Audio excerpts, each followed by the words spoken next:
What's up, guys? Welcome to another edition of Average Aaron's Auto Videos, and today we are working on a 2009 Subaru Outback. My passenger door wasn't going up or down, and it wasn't working from the passenger side or from the driver's side control. So a couple pieces could be wrong. One, the control module button could be bad. This one works in the back, and I actually use this to test it. Two, it could be the wiring, which is this piece here. And three, it could be the motor. Generally, it's the motor, but not always. In my case, it turned out to be the motor, but I went ahead and tested the control module to see if that was it too. It wasn't. So let's start with removing the door panel, because that's what you got to do first.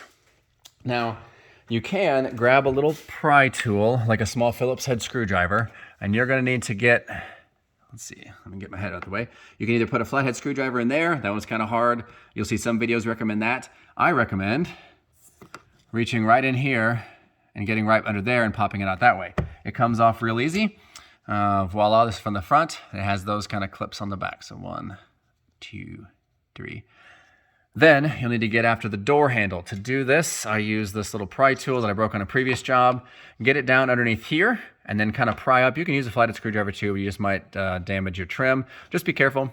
A little bit up here, a little bit up here, exert some pressure and do some wiggling and it comes off. This is the front one. So there's the 3 clips you're working with. This one looked the least industrious and maybe it's broke, but it was broke from a previous owner, not from me.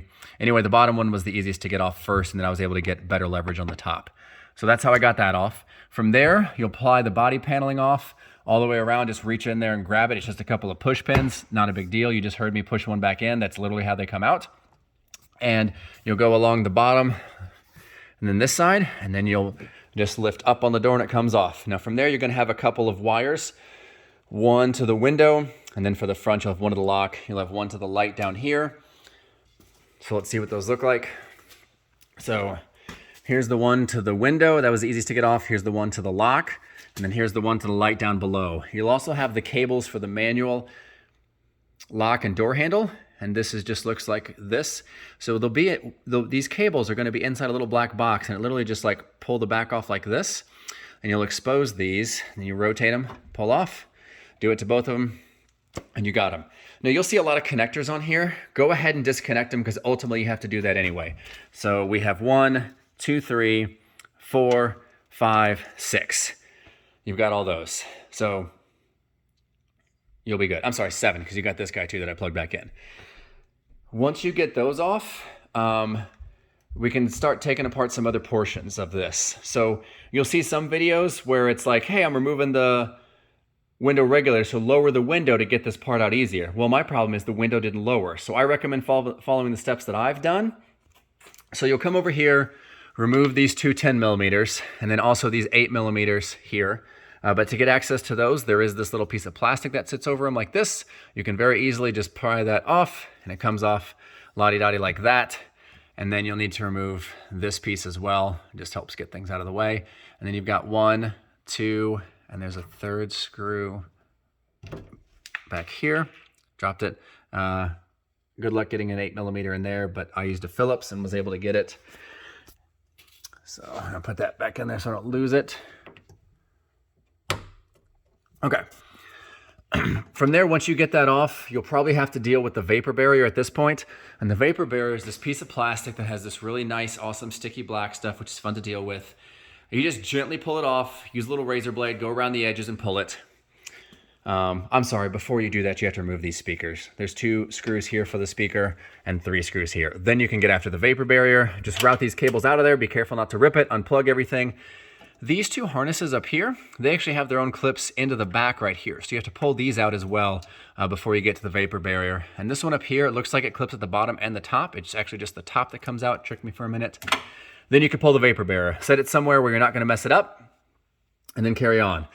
So again, window's stuck in the up position. By now you've got the mirror off, which is cool, and the little guide that's here.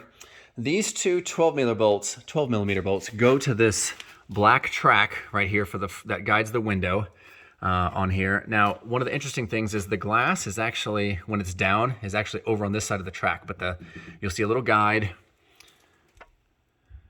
It's just out of shot right there, but anyway, it's attached to that piece of metal that goes in there. Then you also have a track in the back that goes in there, which you can kind of see right there.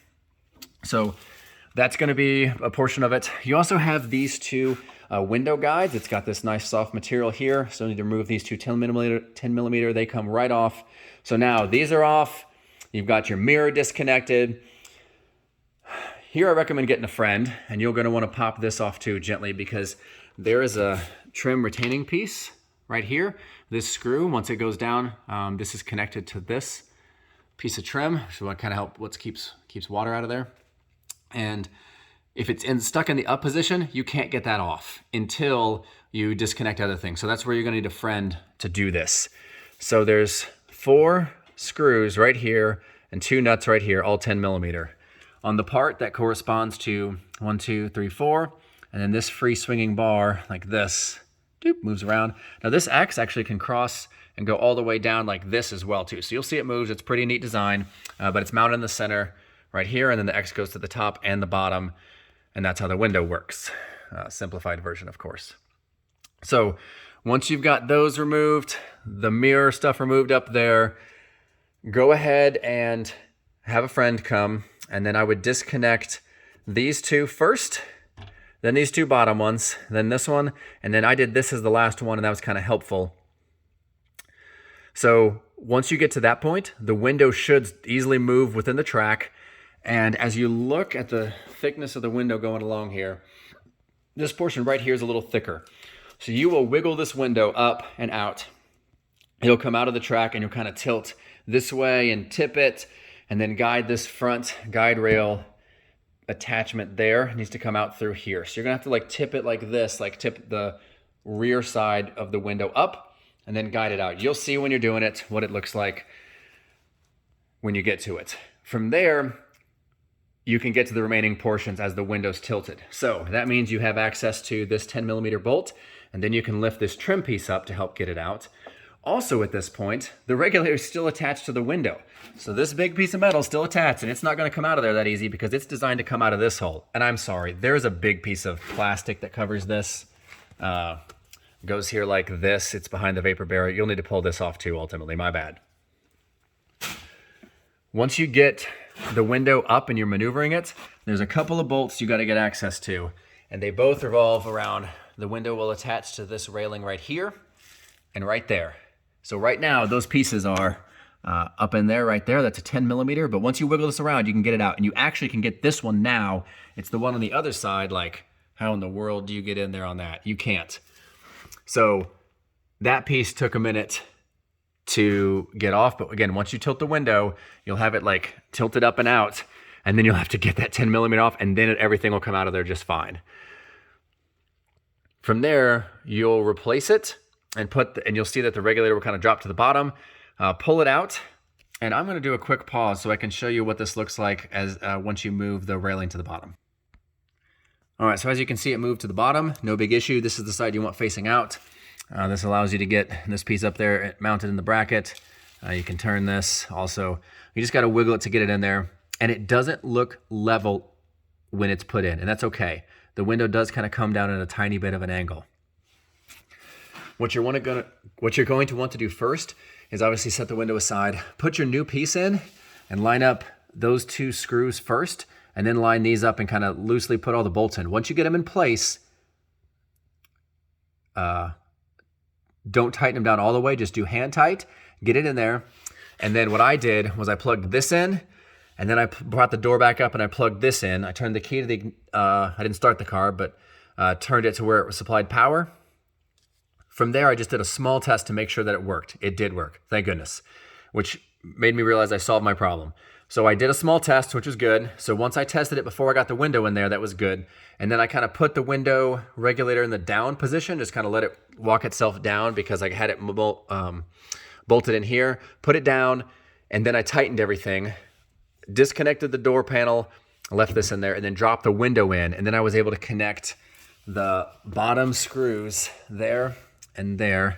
And again, there's the piece where it attaches to it just like that. Just a little bolt, 8 millimeter or 10 millimeter right there, just attaches. From there, I started putting everything back kind of in the reverse order. I put the guards back on once I got those in there. I left this connected. I put the reattached the guide rail as well, made sure that was tight. I put this little guide on here that helps hold the mirror connector in there. Put that on, put the clip back on, put the mirror back on, and then I put the trim piece on as well. I actually put the trim piece on, yeah, I think right about now. I think I can't remember if I had the window up or down, but either way it works. And you can see on the back, you got those 3 clips. One, this one kind of broke. It's 3, and then a screw in the back right there holding it down. All right, hope that was helpful to you guys. I'm sure you can put a piece of plastic back on and reconnect everything.